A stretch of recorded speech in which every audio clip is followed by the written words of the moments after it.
Secure Act. And in some of the previous webinars, I have gone much more in depth on the Secure Act, but I will just give you the short and sweet version. Actually, it's not so sweet. I would say, so let's recall that the short and bitter version, because Congress said, oh, this is wonderful. This is an enhancement.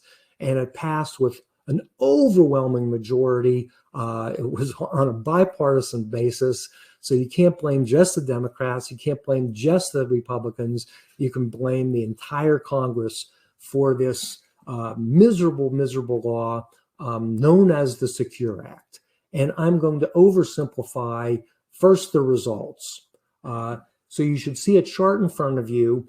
And what this chart shows is under the old law, that is a pre-Secure Act law, meaning that you died with an IRA before the year 2020, all right?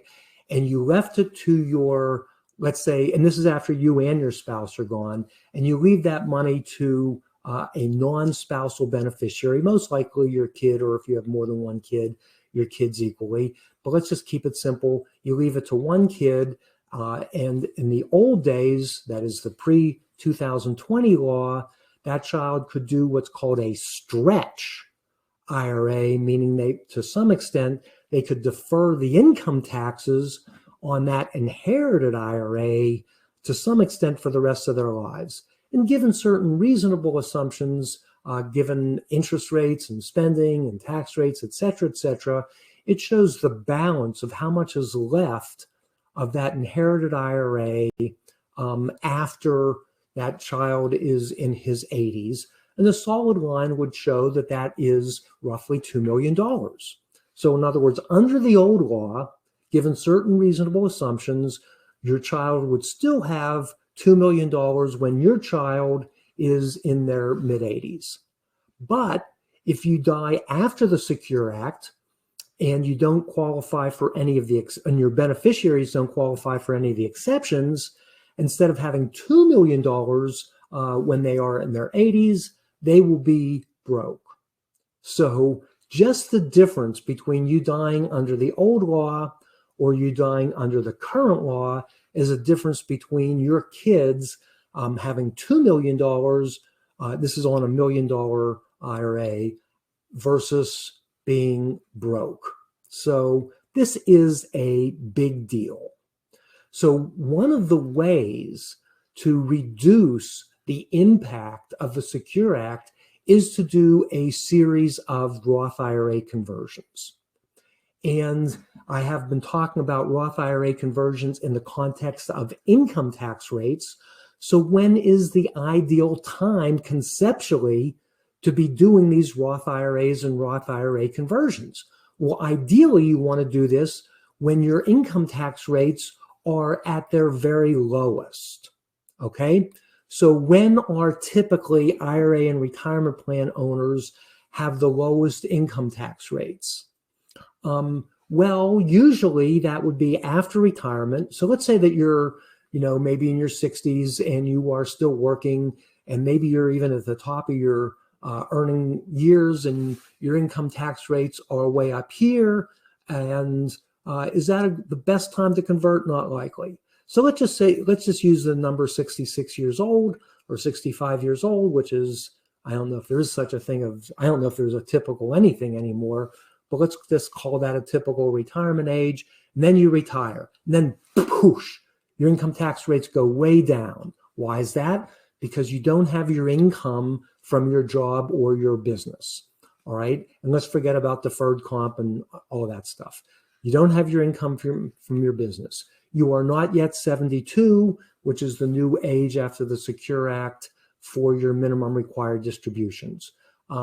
If you follow some of my other teachings, most likely if you are the person who has the highest earning record for Social Security, I'm going to highly encourage you to wait until you are age 70 before you take your Social Security.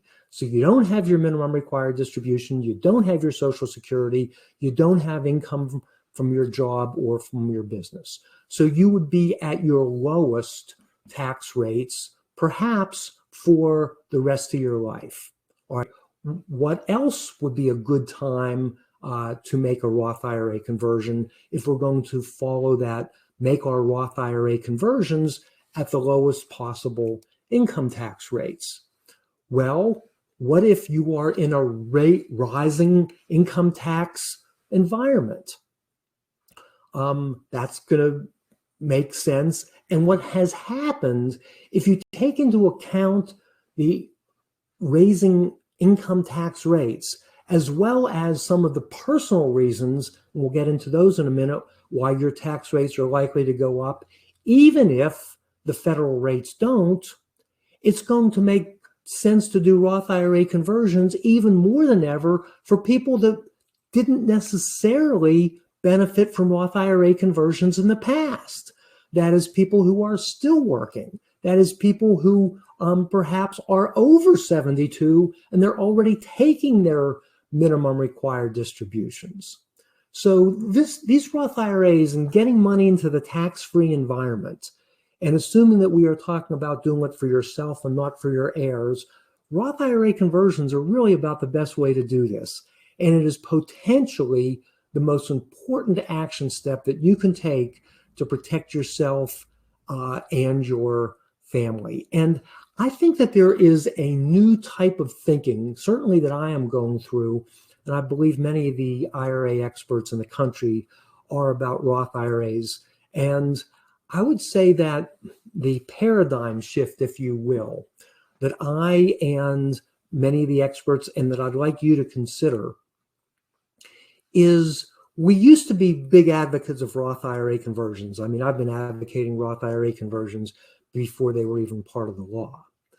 But before the Secure Act, and before this environment of rising tax rates, we were doing it offensively, meaning, well, boy, even given the status quo, being able to stretch the inherited IRA, being able to stretch the inherited Roth IRA, Roth IRA conversions were good, but the traditional, not even doing Roth IRA conversions were good, but if you did Roth IRA conversions, boy, were your kids and your grandkids going to be better off by hundreds of thousands, maybe millions of dollars. So we did it more offensively. When I did my own Roth IRA conversion, that was more of an offensive, going for significant growth in the tax-free environment. Now, those same Roth IRA conversions, while very valuable, I'm thinking it not necessarily as offensive, but now I'm playing defense. Because if you don't do it, you're going to get clobbered, and your family's going to get clobbered with massive income tax increases. All right. So it's really important I think, to keep that in mind. And some people were maybe a little bit reluctant to take proactive steps, pay income taxes so that they and their heirs could be way better off. But perhaps they might be a little bit more motivated, instead of saying, you're going to be so much better off, is to look at it the way I believe that you should be looking at it now, which is, if you don't do anything, you and your heirs are going to be so much worse off. All right, so a couple of the considerations for Roth IRAs and Roth IRA conversions. Do you have the money to pay the income taxes on the conversion? We'll talk about if you don't, but in general, if you do, it is much better. Are you headed for a higher income tax rates, not just because of the federal rates going up, but because your own personal rates are going up? Perhaps you haven't taken Social Security yet. Perhaps your required minimum distribution hasn't started yet, but that is coming. The other thing to keep in mind is your minimum required distribution. As your life expectancy goes down, your minimum required distribution goes up and up and up. So that will be an increase in your future income. The other thing is, I hate to be morbid, but if you are married now, you are likely filing your income taxes as married, filing jointly, and that won't be the case. After one of you die, the survivor will be filing as single, and the single tax rates are much higher than the married filing jointly tax rates. So if we want to lock in income tax-free growth in Roth IRA conversions, it would be much more beneficial if we did it when you are married and you are both kicking, and hopefully in your lower income tax year. You do have to take into account the additional premiums that you might be incurring for Medicare, for example, Part B, because if you do a Roth IRA conversion, it is very possible that that will have an impact on your Medicare Part B. Interestingly enough, coming from Pittsburgh and working with a lot of IRA and retirement plan owners, one group of very smart in general, perhaps not as smart as they think they are, but in general, very smart group of IRA owners are the Westinghouse retirees. And for the last 18 years, I've been going to a group called the Shore Group, which is, by the way, a wonderful group. I think they have something like 1 million hours of volunteer hours. I can't say enough good things about them. But anyway, I've been presenting every single year for all these years, and it is almost a religion with those folks. No, Roth IRA conversions are good, but never, ever go beyond the amount that will cause additional taxes on your Medicare Part B. Well, they might not take into consideration the very long-term benefits of Roth IRA conversions, not only for themselves, but also their family. And then the other thing, remember, is if you're making a Roth IRA conversion, that is going to reduce your future minimum required distributions, which will then eventually lower your income, will lower the tax that you will have to take out of your IRA, which will be a factor in determining your premium for Medicare Part B. And then, of course, if we're really going to get into the nitty-gritty, it gets a little bit worse. That is, let's even say, for discussion's sake, somebody says, okay, I'm going to go to the top of the Medicare Part B. So let's say your income is less than $150,000, and let's say that the limit for how much money you can convert is at $176,000. And if you go beyond $176,000, you increase your premium for Medicare Part B. All right, so let's just say, for discussion's sake, you have $100,000, and you go, okay, I'm going to make a $76,000 Roth IRA conversion, and that will be taxed at the 22% bracket. Well, if you look a little deeper and you take into account not just the laws that have been around for the last 20 years, but actually the new law, which is part of the third stimulus law, is what will happen is you are going to reduce you make let's say you convert so that you go over 100, that you convert more than to $150,000. That amount over $150,000 will now reduce your stimulus credit. So when you thought you were making a conversion at 22%, you were making a conversion at 39%, which certainly doesn't make sense. So it's really important that we get this right. I do want to get into, let's call it the essence of Roth IRA conversions, the concept of purchasing power, et cetera, but this might be a good time to take a question or two. So Erica, do we have any questions so far? We do, Jim. We have a lot of questions, which is great. And again, I know that I've said this and Jim has said this, but we will also be carrying questions over from this session that we don't get to answer. So if you look at the chat and you see a lot of questions, don't let that stop you from adding your question to this session. So the first question that we have, Jim, is from Mike. And he asks, the short question is it legal to make a conversion by moving my monthly income money from a qualified 10-year-old variable annuity series VA to a Roth IRA account and then paying taxes? Well, all right. So if you have a variable annuity, which, by the way, I'm not a big fan of, They're sometimes wonderful for the advisor who might make a terrific commission. And by the way, as a quick example, if I as an advisor sell you $1 million variable annuity, I might make $100,000 in a commission, maybe less, and some more. In my way of doing business, our business model, I have to work for you for 20 years. I have to calculate how much money you should do to your Roth, calculate what's the best gifting prop. I have to do annual reviews. I have to look at your wills. I have to do that for 20 years to make the same money that I would if I had just sold you a variable annuity. And in addition, I don't get all the money up front like I would if I sold you a variable annuity. I would get a little bit year one, a little bit year two, a little bit year three, et cetera, et cetera. But I digress. The first issue is was that variable annuity purchased with IRA dollars or was it purchased with after-tax dollars? If it was purchased with after-tax dollars, then the answer is an easy no, can't do it.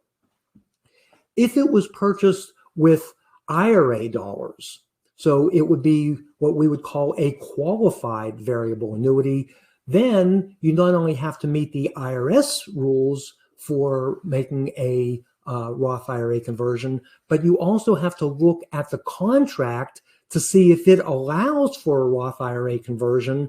And it might be that doing a Roth IRA conversion might be considered a distribution that triggers some of the penalties if you make a distribution, for example, before 7 years or 10 years, et cetera. I would say in general, I wouldn't consider that a great candidate for a Roth IRA conversion. The other thing is these variable annuities typically have the good thing is sometimes they have a low side guarantee, but they also have a high side guarantee. That is, maybe it might be something like, we guarantee a 3% rate of return, but if the market does say better than 8%, we're not going to give you anything more than 8%. To me, one of the ideas of a Roth IRA conversion is you're looking for income tax-free growth after you make the conversion. So something that by its nature has limited growth doesn't sound to me like a good candidate for a Roth IRA conversion. Do we have another one? Why don't we take one more and then we will move on. Great. So the next question is from Steve, and he asks, question, early in my career, I did some IRA conversions that were taxable. So now when some IRA, he created some IRAs that were taxable. So now when I convert to a Roth, I assume, I will have pro rata rules to follow. Problem, I don't have my records from back in 82 through 86. So I don't know my basis. Help. How do I move forward with Roth conversions? Well, it's the question really brings up a bunch of things for a pro rata. And by the way, we're going to actually, I'll tell you what, I'm going to skip that question and I'll tell you why. Because I'm going to teach you a technique to avoid the pro rata rules. So rather than getting into the nuances of them, I'd much rather avoid them completely. And we have two techniques to avoid Roth IRA conversions, and they are part of this program. So if you don't mind, I'm going to skip over that question, but give you even what I think is a much better solution to the problem of having to prorate your IRA, which is you don't have to prorate your IRA. And I'm going to talk about two situations where you can get out of that. And the cool thing about that is we're going to be making Roth IRA conversions out of after-tax dollars with inside the IRA and the retirement plan and not have to pay any income taxes. And I'm going to show you that if you even have as little as $50,000 in the after-tax portion of your IRA, 401k, 403b, SEP, TIO, which is not all that unusual for people who are earning a lot of money, that you most likely your heirs can be better off by $500,000 and it doesn't cost you a nickel in taxes. So if you don't mind, I'm going to put that question off to show you a different technique. Okay,